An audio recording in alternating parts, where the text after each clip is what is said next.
Corona বইতে group C group D চাকরিহারাদের মিছিল শুরু হওয়ার আগে সেটা আটকে দেয় পুলিশ। একেবারে সেই ছবি আপনারা দেখতে পাচ্ছেন। পুলিশের সঙ্গে বচসায় জড়িয়ে পড়েন চাকরিহারারা, ধস্তাধস্তিও হয়।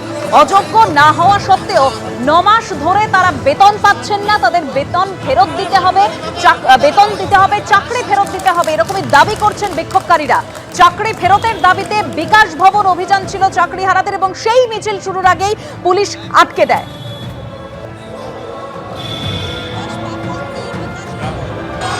পুলিশের তরফে যেটা জানানো হয় যে বিকাশ ভবনে কয়েকজন প্রতিনিধি যেতে পারে, মিছিল যেতে পারবে না, তাই জন্যই করোনা বইতে সেই মিছিল আটকে দেয় পুলিশ। গ্রুপ সি গ্রুপ ডি চাকরিহারাদের মিছিল এবং শুরুতেই আটকে দেয় পুলিশ। পুলিশের সঙ্গে বচসা হয়, ধস্তাধস্তি বেঁধে যায় চাকরিহারাদের।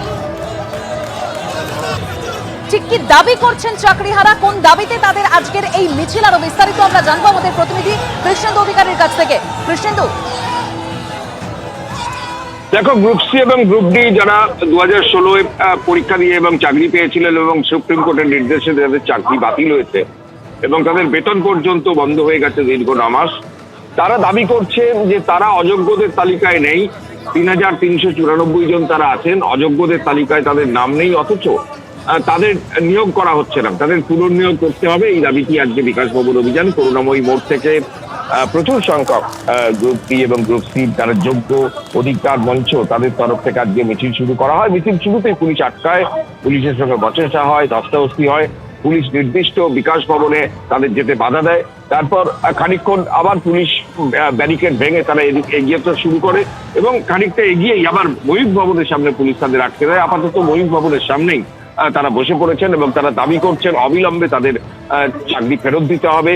দীর্ঘ 9 মাস ধরে তারা বেতনহীন এবং তারা অযোগ্য হিসেবে এখনো চিহ্নিত নন, সুতরাং তারা যোগ্য, সুতরাং এই অবস্থায় তাদের চাকরি ফেরত দিতে হবে। তুমি জানো যে স্কুল সার্ভিস কমিশন ইতিমধ্যেই শিক্ষাকর্মীদের আবেদন নেওয়া শুরু করেছে নতুন পরীক্ষা নেওয়ার জন্য এবং প্রায় 16 লক্ষ পরীক্ষার্থী সেই আবেদনপত্র জমা দিয়েছে এবং সেই প্রেক্ষাপটে তারা দাবি করছেন যে তারা পরীক্ষায় কেন বসবেন, নতুন করে কেন পরীক্ষায় বসবেন। তারা যেহেতু যোগ্য, তারা অযোগ্যদের তালিকায় স্কুল সার্ভিস কমিশন যে তালিকা প্রকাশ করেছে তাদের নাম নেই, সুতরাং তারা শুধুমাত্র তাদের চাকরি চলে গেছে এবং বেতন বন্ধ হয়ে গেছে। এই প্রেক্ষাপটে তাদের চাকরিটাকে পুনর্বহাল করতে হবে।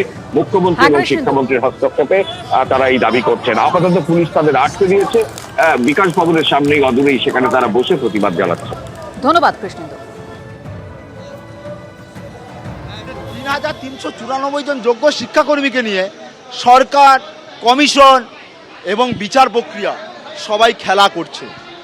আমাদেরকে আনটেন্টেড বলা হচ্ছে, কিন্তু আমরা আজকের হঠাৎ আমাদেরকে স্যালারি বন্ধ করে দিয়ে আমাদেরকে পথে বসিয়ে দেওয়া হয়েছে।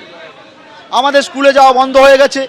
এই মতো অবস্থায় আমরা আজকের দীর্ঘ 9 মাস পরে বেতনহীন অবস্থায় আমরা বহু প্রতিকূল পরিবেশের মধ্য দিয়ে, বহু প্রতিকূল পরিস্থিতির মধ্য দিয়ে আজকের আমরা এসেছি। কেউ কারু কাছ থেকে টাকা ধার করে, কেউ কোনো কিছু বন্ধক রেখে, কেউ কোনো কিছু বিক্রি করে আজকের বিকাশ ভবনে এসছে, কারণ নিজের দাবি অধিকার পাওয়ার জন্য। যে আমরা যদি যোগ্য হই, যোগ্য শিক্ষকরা যদি বিদ্যালয়ে যায়, তাহলে যোগ্য শিক্ষাকর্মীদেরও বিদ্যালয়ে যাওয়ার অধিকার আছে। কোন অধিকার বলে কোর্ট, সরকার তাদের বেতন এবং স্কুল যাওয়ার পরিস্থিতিটাকে বন্ধ করতে পারে? হিংসা বিধ্বস্ত বাংলাদেশ, যেভাবে দীপুচাঁদ দাসকে পিটিয়ে পুড়িয়ে খুনের ঘটনা, তারই প্রতিবাদে বেগবাগানে কংগ্রেসের মিছিল। সরাসরি আপনাদের নিয়ে যাব, আমাদের প্রতিনিধি সুদীপ্ত আচার্য রয়েছেন আমাদের সঙ্গে। সুদীপ্ত,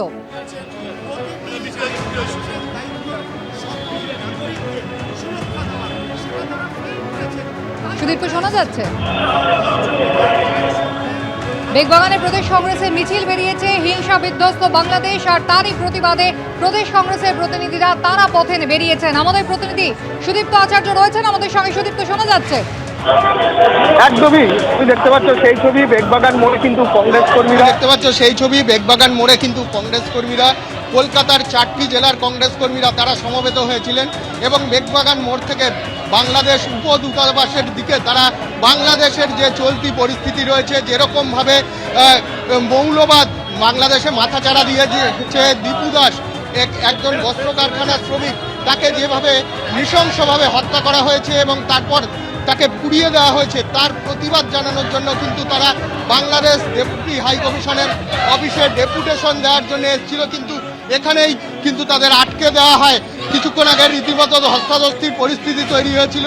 আমার সহকর্মী রোজারিওকে দেখাতে বলবো, একদিকে কংগ্রেস কর্মীরা রয়েছেন মেঘবাগানে, উল্টো দিকে দেখাবো কলকাতা পুলিশের বিরাট বাহিনী কিন্তু সামনেই কিন্তু উপদূতাবাস বাংলাদেশের, সেখানে কিন্তু রীতিমতো পুলিশরা কর্ডন করে রয়েছে এবং তার পাশাপাশি ব্যারিকেড করে পুরো রাস্তাটা কিন্তু ঘিরে রেখেছে।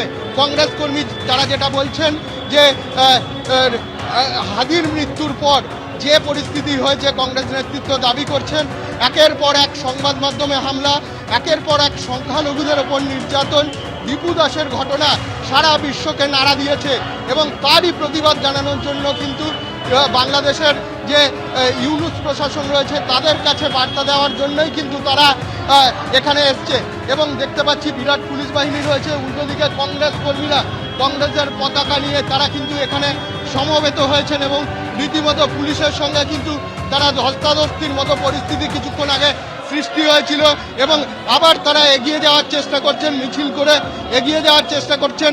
আমরা দেখতে পাচ্ছি কংগ্রেস নেতৃত্ব কিন্তু এখানে রয়েছে। আমরা কথা বলে নেব, কংগ্রেস নেতৃত্ব আশুতোষ চট্টোপাধ্যায় এখানে রয়েছেন। আমরা কথা বলে নেব আশুতোষ চট্টোপাধ্যায়ের সঙ্গে। কি দাবিতে আপনারা? দাবি পরিষ্কার, শুভঙ্কর সরকারের নির্দেশ আজকে প্রোটেস্ট হচ্ছে, মনুষ্যত্ব আক্রান্ত হচ্ছে, হিন্দু মুসলমান সবাই আক্রান্ত হচ্ছে, বাংলাদেশে প্রেস আক্রান্ত হচ্ছে, প্রশাসন চলছে না, নাটক চলছে, বোঝা যাচ্ছে। আপনাদের তো এখানে আটকে দিল, কেন আটকাচ্ছে পুলিশ আমরা বুঝতে পারছি না। ডেপুটি হাই কমিশনের সামনে যেতে দিচ্ছে না কেন, আটকাচ্ছেন কেন পুলিশ? এখানে পুলিশের ভূমিকাটা কি? কংগ্রেসের মিছিল আটকানো, যেখানে মানুষ আক্রান্ত হচ্ছেন, আমরা তো সেটাই বলতে যাচ্ছি। কংগ্রেস নেতৃত্ব বলছে শান্তিপূর্ণভাবে তারা কিন্তু ডেপুটেশন জমা দিতে এসছেন, কিন্তু পুলিশের তরফ থেকে আমরা দেখতে পাচ্ছি আটকে দেওয়া হয়েছে পুলিশের তরফ থেকে এবং রীতিমতো উত্তেজনার পরিস্থিতি কিন্তু এখানে তৈরি হয়েছে। একদিকে কংগ্রেস কর্মীদের সঙ্গে পুলিশের বাকবিতণ্ডা হলো এবং তারপর তারা কিন্তু এখানে দাঁড়িয়ে কিন্তু স্লোগান করছেন। একদিকে পুলিশ বাহিনী, বিরাট পুলিশ বাহিনী রয়েছে এবং অন্যদিকে কংগ্রেস কর্মীরা, কলকাতার 4টি জেলার কংগ্রেস কর্মীরা ইনকিলাব মঞ্চের আহ্বায়ক হাদির মৃত্যুর পর বাংলাদেশে যে পরিস্থিতির সৃষ্টি হয়েছে, একের পর এক প্রথম আলো সহ বাংলাদেশের প্রথম শ্রেণীর দুটো সংবাদ মাধ্যমের অফিসে রীতিমতো অগ্নিসংযোগ করা হয়েছে, সংবাদ মাধ্যমের ওপর আঘাত করা হয়েছে।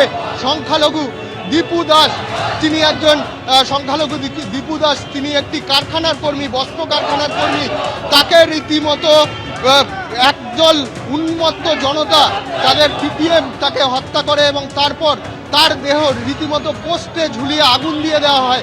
তার প্রতিবাদে কিন্তু একদিকে যেরকম বাংলাদেশের যারা মানুষ তারাও প্রতিবাদ করছে, পাশাপাশি আমরা দেখতে পাচ্ছি আবার কিন্তু এগিয়ে যাচ্ছে কংগ্রেস কর্মীরা, এগিয়ে যাচ্ছে পুলিশের ব্যারিকেডের দিকে। এগিয়ে থাকে, এগিয়ে রাখে।